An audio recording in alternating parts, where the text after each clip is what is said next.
Ok, ahora sí. Hola, muy buenos días. Vamos a continuar entonces con el curso de este encuentro, este 10º encuentro de Historia del Arte que lleva por lema Arte y Naturaleza. Esta es una idea con la que había surgido hace tiempo y que tratamos de mantenerla en la amplitud que significa, ¿no es cierto?, la relación y la vinculación entre arte y naturaleza. En la organización del encuentro participaron profesores del Departamento de Teoría de las Artes, Paulina Fava, que está por ahí, y también el profesor Gonzalo Arqueros. Y a propósito de eso quería mencionar algo que las personas, sobre todo aquellos que no son habitantes de las encinas, no saben, y que tiene que ver con la imagen que justo ahora no está, pero la estuvieron viendo antes, ¿no es cierto?, que es la del árbol caído, que es una fotografía que tomó el profesor Arqueros ese día que hubo un fuerte temporal, ¿no es cierto?, y que hubo un tremendo árbol, supuestamente un ciprés, cayó sobre el techo de nuestras dependencias en el Departamento de Teoría de las Artes. Entonces, esas son nuestras dependencias, nuestras oficinas, ¿no es cierto?, y la naturaleza se nos vino encima, ¿no? Entonces, de ahí surgió la idea, ¿no es cierto?, de ocupar esa imagen para este encuentro. Bueno, sin más, entonces, ahora vamos a continuar con la primera mesa y vamos a desarrollarla en el orden en que estaba en el programa. ¿Sí? ¿Ah? Rodrigo primero, después Sofi y finalmente Gonzalo. Ok.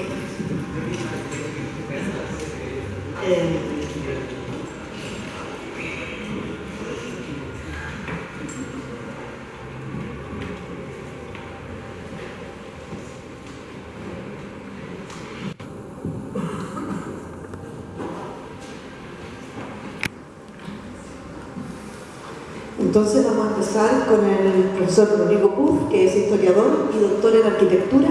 Se desempeña como profesor en el Instituto de Historia y Patrimonio de la Universidad de Chile y sus investigaciones abordan temas de historia de la arquitectura, la ciudad y el territorio. En el último tiempo trabaja sobre las formas de representación del territorio y la naturaleza en Chile durante el siglo XIX.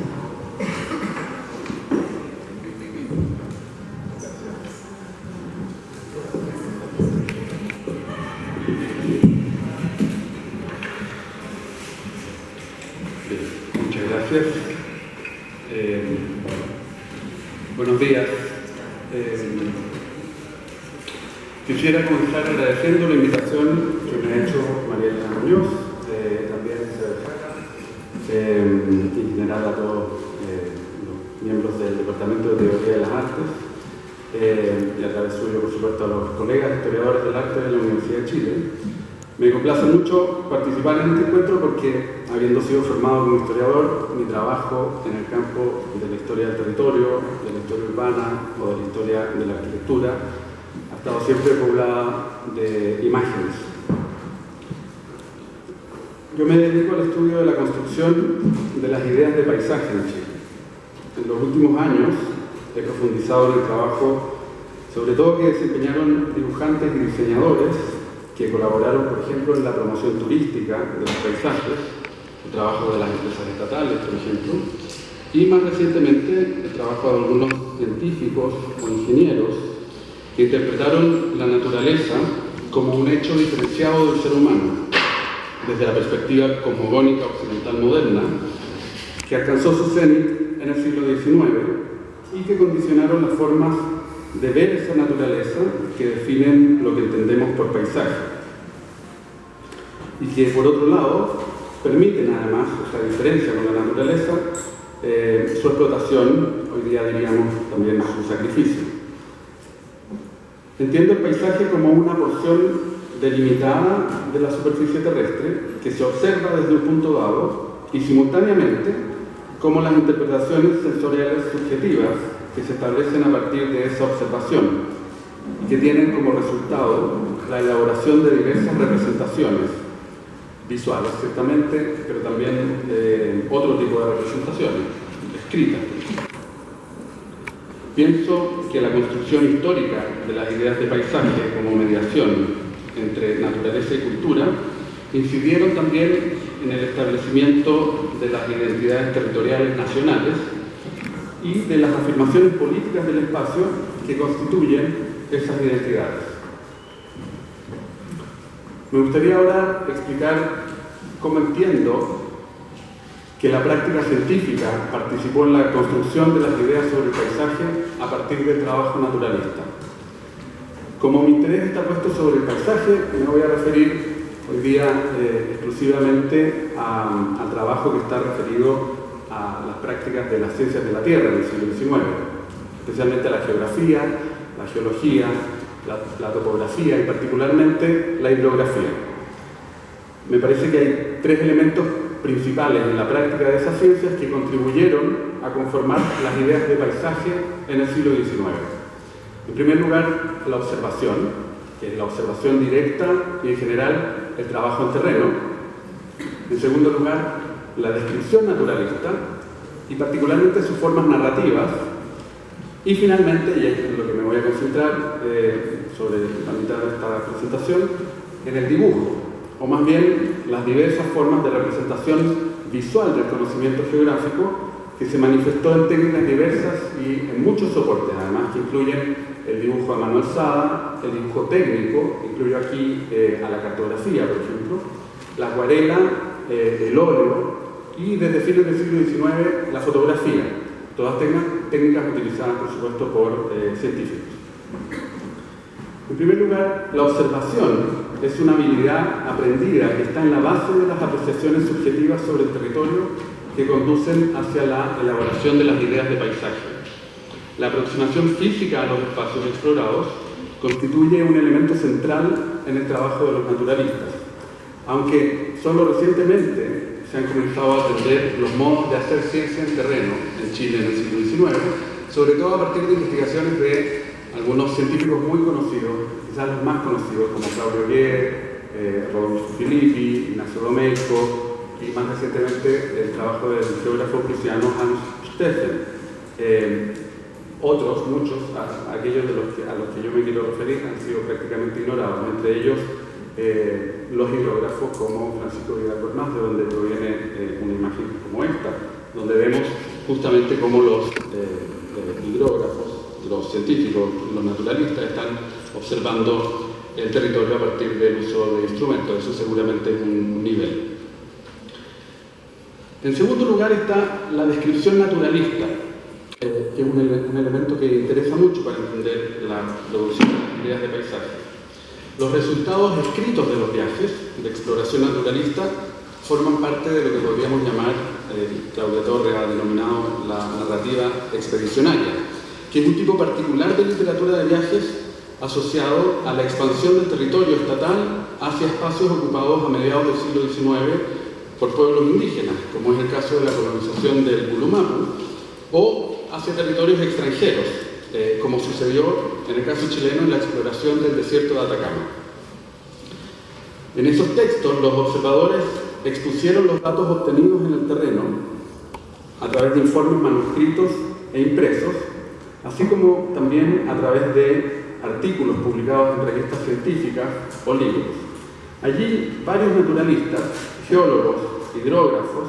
describieron la naturaleza y dieron cuenta también de sus percepciones sensoriales subjetivas sobre el territorio, en los que se expresaban sus ideas de paisaje. El tenor de estos informes varía, por supuesto, dependiendo del científico encargado de la descripción, incluyéndose algunos que exponían sus observaciones en un tono burocrático o lacónico, hay muchos de esos casos, y otros en que la expresividad emocional ocupaba el centro de la descripción científica. En este ámbito, me parece de interés evaluar el impacto que tuvieron, por supuesto, las ideas de Alexander von Humboldt en la práctica científica chilena en el siglo XIX, a la luz del análisis de las exploraciones naturalistas. Hay conexiones evidentes con algunos científicos, sobre todo prusianos, que llegaron a Chile en las primeras décadas del siglo XIX, como Eduard Pöpik, o un poco más tarde con Rodolfo Amando Filippi. Pero se conoce menos sobre la lectura de Humboldt entre científicos chilenos. El impacto que tiene Humboldt fue importante justamente porque él, como es muy sabido, recurrió a las técnicas narrativas para animar y tipificar la naturaleza, buscando justamente que en un libro que estudia la naturaleza, este produjera la impresión de estar en la naturaleza misma. Eso se expresa en muchos de sus libros, entre sus libros más tempranos, Cuadros de la Naturaleza, que es una de las publicaciones más populares de la obra de Humboldt de 1808, muy conocida en Chile y en toda América Latina, y también se expresa en su obra cumbre El Cosmos, en cuyo ensayo introductorio, que se titula, de hecho, Consideraciones sobre los diferentes grados de goce que ofrecen el aspecto de la naturaleza y el estudio de sus leyes, Humboldt defendía la idea de integrar la literatura y el pensamiento filosófico al trabajo de las ciencias de la Tierra. Este texto, como ven aquí, fue traducido al español muy temprano. La primera traducción al español se hizo en Chile, fue realizada por Manuel Antonio Mata y fue difundido a través de la Revista de Santiago en 1850, donde también se publicó la sección dedicada a los terremotos en el Cosmos. Lo que nos permite obviamente suponer que tuvo una amplia recepción en el círculo de científicos, de geólogos, de topógrafos, de hidrógrafos, en general de los naturalistas chilenos. Esta idea de integración de las ciencias con la literatura y con las artes también está presente en los escritos científicos defendidos por Ignacio Domeyko, ingeniero en minas, geólogo podríamos decir también, el tercer rector de nuestra universidad, que aparece en su discurso de incorporación a la Facultad de Filosofía y Humanidades en 1866. Se titula, creo que no se alcanza a ver ahí, pero se titula Ciencias, Literatura y Bellas Artes, relación que existe entre ellas. Bien, el dibujo, ahora voy a pasar después de la narración al dibujo y me voy a concentrar en esta segunda parte de la presentación. Y en general las formas de representación visual son el tercer elemento de importancia para conocer la práctica científica decimonónica y su impacto en la construcción de las ideas de paisaje. A través de las imágenes, los científicos de la Tierra comunicaron los aspectos centrales de sus levantamientos, las variaciones de la geografía, las formas de las costas, de los ríos, de los lagos, el relieve de las montañas, las medidas de las profundidades, las características de los desiertos, de los bosques o de los campos. Es evidente que los científicos recibían instrucción artística. Algunos, de hecho, eran buenos dibujantes y acuarelistas. Está el dato también de algunos artistas que participan activamente en la formación, por ejemplo, de hidrógrafos, marinos particularmente. Y existen, a finales del siglo XIX, también algunos fotógrafos, científicos, fotógrafos mucho más que competentes. Voy a poner ahora el ejemplo de la producción visual construida desde el trabajo hidrográfico en el siglo XIX, porque está constituido por un corpus bastante variado que incluye imágenes cartográficas, dibujos técnicos, dibujos a mano alzada, acuarelas de paisaje, que me parece que evidentemente van dando la nota de la conformación de las ideas de paisaje en el siglo XIX. En primer lugar, los mapas. La mayor parte de los mapas, cartas y planos de los hidrógrafos fueron el producto de la información levantada en terreno. Para ello fueron empleados instrumentos astronómicos, por ejemplo el sextante o el círculo de reflexión, muy utilizados en la navegación, y también instrumentos de medición trigonométrica, como el teodolito o el nivel que les mostraba en una imagen anterior. Fueron utilizados para hacer estos mapas también los levantamientos previos, entre ellos los realizados por el almirantazgo británico en los canales de la Patagonia, y por supuesto la realización de estos levantamientos requirieron de los conocimientos locales, es decir, de los conocimientos indígenas del espacio, a partir de la relación que establecieron los hidrógrafos con los llamados indios prácticos, quienes proveyeron de información sustancial para la producción cartográfica, tal como está ampliamente documentado en los archivos. Sin el conocimiento indígena, no habría sido posible realizar el trabajo hidrográfico, tal como lo demuestran varios casos, por ejemplo, de retraso en las acciones hidrográficas que no contaban todavía con un guía práctico que acompañara a los expedicionarios. Los mapas, cartas y planos que desarrollaron los hidrógrafos en el siglo XIX formaban parte de un proyecto mayor de alcance global que tenía la finalidad de dar a conocer territorios antes desconocidos para la ciencia y facilitar la dominación del territorio por parte de los estados imperiales o de los estados nacionales, como en el caso chileno. Y en la práctica también buscaban asegurar las áreas útiles para la navegación. Aquí tenemos el ejemplo del detalle del mapa del río Maullín, que nos muestra muchas cosas, entre ellas se señalan los bosques, las cordilleras cercanas, las playas, la ubicación de los accidentes geográficos como las quebradas o el salto de agua del río Maullín. Se consignan otros elementos de interés como el nombre de los guías, que pueden ayudar a remontar a un navegante un río, datos sobre los armadores de barcos que podrían ayudar en las averías de los navíos, los límites de las propiedades agrícolas, la ubicación de los fuertes y otras construcciones militares que contribuían a ejercer ese dominio del territorio que estaba siendo ocupado por el Estado. Al representar estos espacios, también se da cuenta de la inestabilidad toponímica de ese momento, que se observaba en las regiones que comenzaban a ser incorporadas al Estado Nacional chileno, o la resistencia de los nombres indígenas de los lugares y la introducción de nuevos nombres ingleses, alemanes o españoles en regiones que poco tiempo antes se encontraban más allá de los límites del conocimiento científico y, por supuesto, del control estatal. En conjunto con la cartografía hidrográfica, quisiera referirme a la representación visual del territorio a través del dibujo técnico, que tenía por objetivo la representación, entre comillas, exacta de los perfiles de las costas. Estas imágenes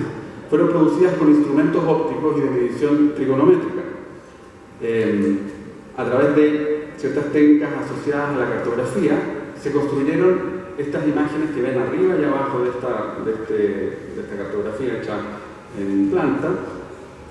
las llamadas vistas de recalada, que tenían el objetivo de orientar a los navegantes a través de imágenes reconocibles del relieve que les permitieran acercarse a las costas. Esas indicaciones incluían el marcaje de los puntos de ingreso a una ensenada o a un puerto abrigado ubicado después del cruce de una punta en la costa, por ejemplo. Las vistas de recalada eran un esfuerzo por dotar a la cartografía hidrográfica de precisión para un territorio específico, un interés general de la ciencia decimonómica que buscaba asignar a las imágenes una valoración de objetividad y exactitud, como ha estudiado muy bien en ese muy gran libro relacionado con la objetividad de Daston y Galison. En este ámbito a mí me parece especialmente interesante el trabajo desempeñado por un hidrógrafo, se llama Enrique Hudson,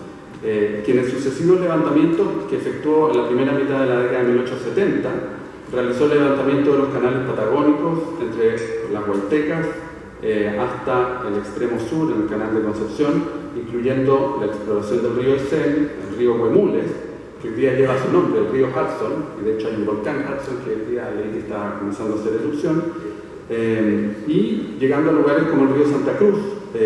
cuya desembocadura termina en el Atlántico y que daba cuenta del interés expansionista del Estado chileno hacia la Patagonia, y que hay un detalle de alguna de esas vistas de recalado. A la cartografía y a los perfiles exactos de las costas también podemos agregar otras imágenes que no fueron desarrolladas con instrumentos, sino que dibujos, que podríamos llamar artísticos, que fueron realizados por los científicos en el lugar, a mano alzada, que posteriormente fueron reproducidos en litografías. Esos dibujos representaban vistas de paisajes, ciudades, pueblos, detalles de colecciones de conchas, especies vegetales, instrumentos indígenas y, en ocasiones, las actividades desarrolladas en terreno por los propios expedicionarios. Ese es el caso de este dibujo de Francisco Vidal Gormaz, que hace a mano alzada, dice allí, el 7 de noviembre de 1857, y que 20 años después reproduce en esta litografía publicada como resultado de una de sus expediciones hidrográficas. O también los trabajos desarrollados también tomados del natural, por el ayudante de la colección exploradora de Chiloé y Ñanquihue, el médico Carlos Juliet, médico de la Universidad de Chile, que fue ayudante naturalista de las expediciones hidrográficas de Aníbal Gormaz, quien dibujó, por ejemplo, lo que ven aquí, los desfiladeros cercanos a la cumbre del volcán Calbuco, y que también hizo, por ejemplo, esta geografía de las plantas, obviamente inspirada en la geografía de las plantas de Humboldt, aunque mucho más sencilla, y que fueron incluidas en los informes de estas expediciones. Entre estos dibujos también creo que resultan de interés, y de interés por lo poco conocido también, los dibujos de paisaje que resultaron de, entre comillas, descubrimiento de la laguna San Rafael, realizados por la expedición que comandó Enrique Simpson a comienzos de la década de 1870, que es una de esas imágenes es la que ven aquí, una imagen panorámica del momento del descubrimiento, de hecho está fechado, febrero de 1871. Y otro ejemplo que remarco y que todavía tiene que ser estudiado, no lo he estudiado en detalle, solamente me encontré con una serie impresionante de imágenes de otro médico, Émile Clouet, designado como cirujano del vapor Artao bajo el mando del mucho más conocido Jorge Montt, quien realizó una serie de dibujos como este de puntos importantes ubicados en la provincia de Atacama y en la costa boliviana en 1874 y 1875, sobre la que compuso una serie de vistas que incluían lugares como Pan de Azúcar, Antofagasta, esta es la Caleta del Cobre, y que anticipaba el interés chileno en las ricas costas bolivianas y peruanas, que pocos años después serían de hecho invadidas. Esto es como un trabajo preparatorio de la incursión chilena hacia esa región. Un último ejemplo que quiero exponer es el del lago Ñanquihue, que ya he analizado previamente en un trabajo que publicamos en conjunto con Catalina Valdés, pero que últimamente he podido vincular con otras imágenes producidas por científicos que trabajaron con este responsable de esta publicación. Es el plano del lago Ñanquihue, que funciona como un compendio de información visual de la acción de esta comisión exploradora de Chiloé y Ñanquihue, que integra las miradas científicas y artísticas de los expedicionarios, combinando información sobre la producción agrícola con la sensibilidad paisajística y una descripción precisa de la bibliografía y de la geografía aledaña. El texto de Vidal Gormaz está plagado de referencias sensibles sobre este lugar y una calificación principalmente vinculada con la idea de lo bello que para él proviene justamente de la conversión de este antiguo bosque inexplorado en una serie de campos. La imagen reconoce muchos elementos, el parcelamiento ribereño en el que se instalan las chacras de los colonos, más allá la topografía conocida, algunos cerros, los volcanes Osorno y Ñanquihue, en cuyas laderas se pueden ver incluso las sendas que recorren los expedicionarios para alcanzar, en algunos casos con éxito fallido, las cumbres o zonas cercanas. Aparecen también toda la nueva topografía que reconoce las expediciones. Por ejemplo, por ahí está Puerto Muñoz Gamero, que es el nombre de un marino expedicionario que murió, que fue asesinado en el motín de Cambiazo, en Punta Arenas. Reconoce a los científicos, ahí está Puerto Domeico, Puerto Filippi, Río Julier. Reconoce a los promotores políticos de la colonización, el más conocido Puerto Varas y Puerto Montt, entre otros. Y a los colonos y científicos que trabajaban allí, Puerto Fong, Punta Christi, Puerto Marín, Martin, Bahía Cox, etc. Me parece que este compendio de imágenes, que incluye además, como pueden ver arriba y a la izquierda, vistas del paisaje, que últimamente he sabido, he podido encontrar que son obras de un naturalista local, Karl Martin, que se instaló allí, un migrante alemán que se instaló en Puerto Montt, en Chiloé, y en esa zona hacia 1860, nos muestra justamente cómo se integran como viñetas en los costados del mapa